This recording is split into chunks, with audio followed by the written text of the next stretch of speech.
following paid commercial program is brought to you by TD Wealth. Welcome to Money Talk. I'm Kim Parley. Thanks so much for joining us. The second half of the trading year is already underway, and so far, it appears the strong showing seen in the first half is continuing through July. But are these market gains being driven mainly by a few stocks? That's what we hear, but my next guest says the strong showing actually runs a little deeper than some may suggest. Ben Gossack is a portfolio manager with TD Asset Management, and he joins us now. It is lovely to see you. It's a pleasure to be back, and looking forward to chatting with you. It's been a while. It has been a while, and I know you've got some good stuff to talk about. So let's start with the big picture. When we talk about the big themes that are happening so far this year, everyone talks about, it's the tech stocks, it's the bank stocks, in terms of watching what's actually going on and seeing some of the bullishness. Do you agree with that? So there's definitely been a very strong narrative about 7 stocks driving this market, and the market not reflecting some of the macro situations that are happening on the ground. Yes, I have quite a lot of challenge pushing back against that. I agree mechanically. We've seen large market cap stocks rush up. I would also argue that that ignores what happens in 2022. So as an industry, we really care about year-to-date and calendar performance. So yes, this is probably the best start of first half for the NASDAQ. It's up about 45%. But it was very difficult for any investor or portfolio manager to own any of these stocks in 2022. And if you look at their long-term price charts, they made their lows effectively when we rotated around the sun and celebrated the new year.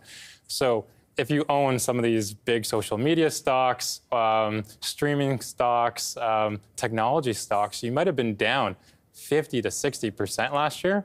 So to be up, let's say 45 or 50%, if you're a long-term investor, you've just lost less money, but you haven't made money. So there's a bit of, I see what's going on and it's exciting, but it does sort of hide a lot of the stuff that we're seeing below the market. And I would argue this market that we're seeing right now is very broad right now.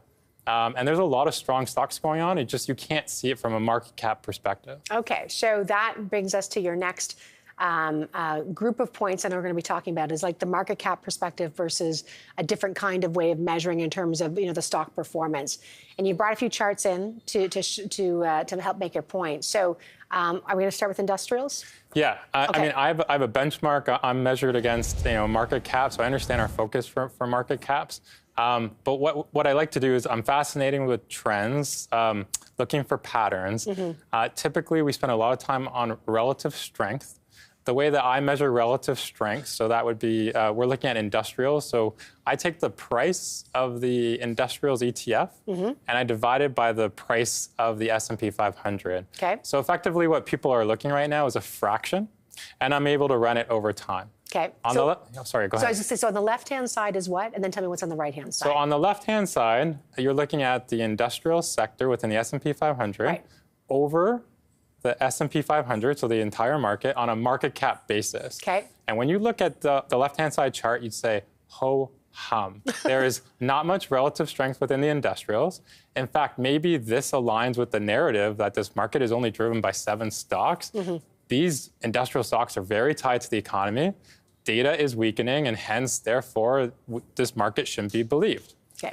The right-hand side. Right. So if you look at the industrial sector, it's composed of 75 stocks. The top 10 stocks represent 40% of the weight. So if you get some conglomerates that are underperforming, if you get some rails underperforming, it really hides and distorts what's going on with the other 65 stocks. If we do this on an equal weight basis, so we treat every company equal, and we divide that by every company in the S&P 500 equally, what you see is probably an extremely amazing chart of incredible bullishness within the industrial sector. What I would also point out is that this breakout that we're seeing started in March of 2022, which is roughly when the Federal Reserve and other central banks started their unprecedented hiking cycle, which theoretically should slow down these macroeconomic sensitive stocks. I'd also argue there seems to be a longer-term trend, with COVID sort of coming in between, showing a secular story within industrials. but you just can't see it from a market cap perspective. It's distorted. And even within our portfolios, many of the stocks that either we own or we follow, we've noticed are either at 52-week highs or pushing to all-time highs. So looking at everything on a market cap basis would tell you, oh, there's nothing happening in industrials, but you've missed out on a ton of returns.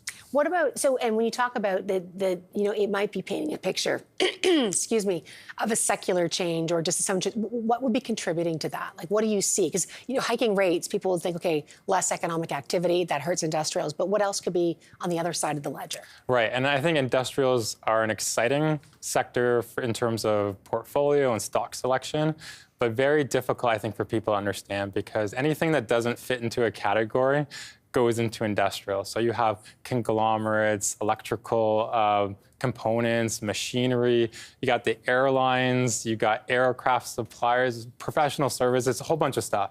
Big theme in terms of thematics, and we do care about secular trends. You've had underinvestment, so capital expenditure by companies for many years. So we're overdue for modernization. We've seen reshoring efforts. Some of it is just for decarbonization. If I don't have to ship my components across the ocean and I build it locally, I can save a ton of greenhouse gas emissions. Yeah. We've seen a lot of government, let's say, bills to help this. So we had the CHIPS Act. Yeah, so trade wars will help. Exactly. So we're building these billion-dollar semiconductor facilities that requires construction, building materials, all that type of stuff. We have the Inflation Reduction Act, which, so decarbonization, electrification, you have to retool the electrical grid. We're looking at building ways to store carbon, and we want to have hydrogen and pipelines. This requires infrastructure. This takes years to build, and these are being reflected in these stocks, and the stocks are getting rewarded for it. Fascinating. All right, stay with us. When we come back, we're going to continue with Ben. He's going to take that same analysis and look at a few more sectors. You're watching Money Talk. We'll be right back.